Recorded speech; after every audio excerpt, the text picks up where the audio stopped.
What's up guys, my name is Bequetus and today I'm going to be showing you how you can make millions of coins in My Singing Monsters. Before we get started, if you want to get 5 free diamonds, use my referral code. The first step is the most obvious, but it's also the most important. Start by placing your monsters ASAP. Your main source of coin production is going to be coming straight from your monsters, so you need to fill the beds in your castle as soon as you can. Even if it means placing them at level 1 just like this guy, it's fine, because if they make 1,000 coins a day, that means by 10 days they'll have made 10,000 coins. Next up is leveling your monsters. As you level monsters, both the coin production and the max coin they can hold will increase. For example, if I level this to level 2, the rate of coins will increase as well as the max coins. What this means is that your monsters will start to make more and more per hour, but also stash more than they used to. Some monsters have a low coin max, which means they will fill up quicker than others. For instance, this noggin makes 64 per minute and only has a max of 144. This means that it will only take about 2 minutes for him to fill. If you want to get the max amount of points possible, you should try to log into the game as often as you can. If your monster has max coins, it will not be able to make any more money until you've collected from it. Make sure not to level them too much, because depending on the monster, it will take a long time for that monster to earn the money back that you spent on him. If I level this guy to level 2, it will only cost me 20 food. 20 food costs 200 coins, which is okay because he'll make that money back. If I were to level up this monster, it would cost me over 120,000 food, which is worth 1.2 million coins, and it will take him a long time to earn that back. If you're just starting out, I would recommend leveling your monsters to level 4 since it's really cheap. You'll need level 4 to breed your monsters anyways, so this is a good level to have. Once you feel that you have more food or more money to spend, you can start leveling your monsters up to level 6 or maybe even level 8. I would try to keep your monsters under level 10 until you're in the late game because it's quite expensive. Don't forget that you have to feed your monsters 4 times for them to get any bonuses. If I feed this guy 1 time, he will not gain any bonuses. I have to feed him 4 times in total in order for him to level up. Another way you can make a little bit of money on the side is completing goals.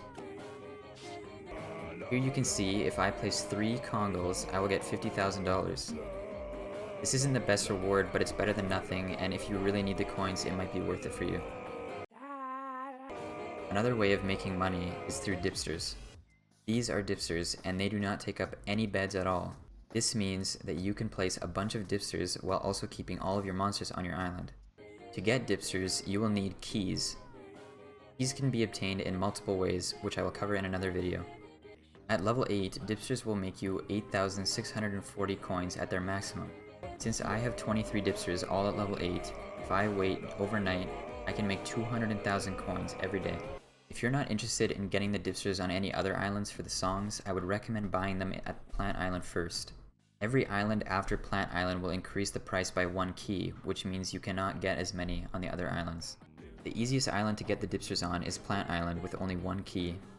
This means if you were to get every single Dipster on Plant Island, it would cost you 70 keys. However, if you were going to get all the Dipsters on Cold Island, this would cost you 140 keys, which is double the price. The next method for making more coins is happiness. Happiness is shown right underneath the level of your monster. To increase your monster's happiness, go to the Likes tab. Here you can find everything that your monster likes except for 1 mystery item. In order to find out what the mystery item is, you'll have to go through a lot of items. To figure out what this is easier, you can go to the My Singing Monsters fandom page, I'll put in the description. Each item that your monster likes will increase his happiness by 25%. This also increases the rate of coin production by 25%. If I were to remove all of these items from my island, he would go down to 110 coins per minute. If you get 100% happiness, that means their coin production will be doubled. However, happiness does not increase the maximum amount of coins. This means that your monster will fill his maximum quicker. Some monsters, like the rare Emperor, like really expensive items. It's not worth it to buy things like this because it will take your monster a long time to earn the money back. The next step to making more coins is going to new islands.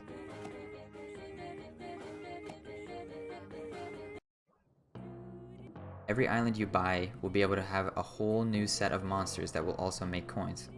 All of the same rules still apply for the other islands, so make sure you're leveling up your monsters and making them as happy as you can.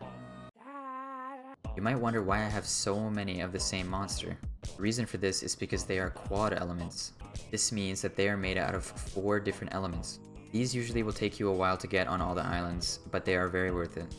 Although quad elements are very useful, 3 elements can sometimes be better in certain scenarios. The more elements a monster takes, the more it will cost to feed.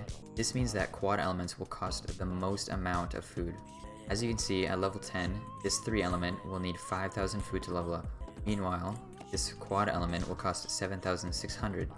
Since 3 elements take up less room in your castle, you can place more of them on your island. This does not mean that they're better though, because 4 elements have a higher max than 3 elements. If you're more of a laid-back player and you don't log in very much, quad elements are definitely much better. Unless you're logging in every hour, I would highly recommend sticking with the 4 elements, although the 3 elements can be a good choice if you're getting on very often. You might wonder why these monsters look very similar, except some of their features are different. For all monsters, rares are better than normal, and epics are better than rares. I would highly recommend trying to get these monsters since they take up the same amount of beds, but make more money. This tip is a little bit more advanced, but it is very useful if you start early on. This is Wublin Island.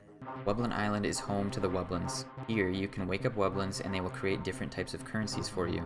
As you can see, this one has just made me a bit of food. Food is not the only resource that they make.